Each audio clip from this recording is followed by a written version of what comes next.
du savoir, monde du savoir, pas seulement pour les enfants. Bonjour, chers enfants. Aujourd'hui, je vais vous parler des bases de données relationnelles, c'est-à-dire de la façon de stocker des informations de manière organisée, où les données sont liées et faciles à rechercher. Les bases de données relationnelles aident à éviter le désordre et la duplication des informations. Voyons comment les petits animaux ont géré ce sujet. Près d'un grand arbre, le rat et le chiot discutaient du stockage des données. Le chiot a dit que lorsqu'il écrit une liste de ses jouets préférés, il garde toutes les informations dans un seul tableau. Le rat a remarqué que si dans ce même tableau il note aussi qui lui a offert ses jouets, cela va rapidement devenir un désordre. Dans les bases de données relationnelles, au lieu de dupliquer les informations, on crée des tableaux séparés, chacun contenant un seul type de données, qui sont reliés par un identifiant unique.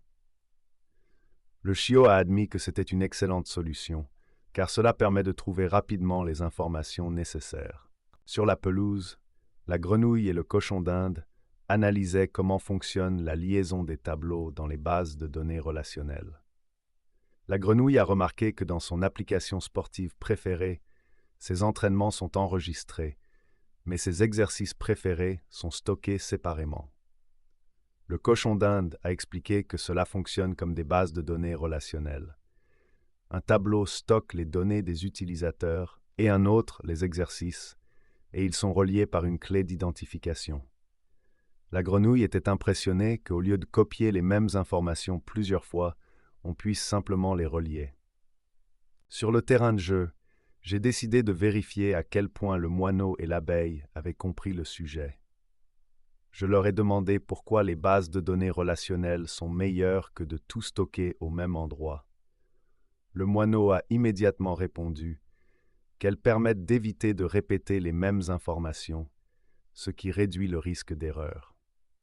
L'abeille a ajouté qu'avec les connexions, on peut rapidement trouver les données nécessaires, même si elles sont enregistrées dans différents tableaux. Les deux réponses étaient correctes, car c'est exactement ainsi que fonctionnent les bases de données relationnelles. Elles assurent l'ordre et la facilité de recherche des informations. Chers enfants, nous avons appris aujourd'hui que les bases de données relationnelles aident à organiser les informations en évitant le désordre et la duplication des données. Grâce à cela, on peut rapidement trouver des informations liées et les utiliser de manière organisée. Je vous remercie pour la leçon d'aujourd'hui et à bientôt.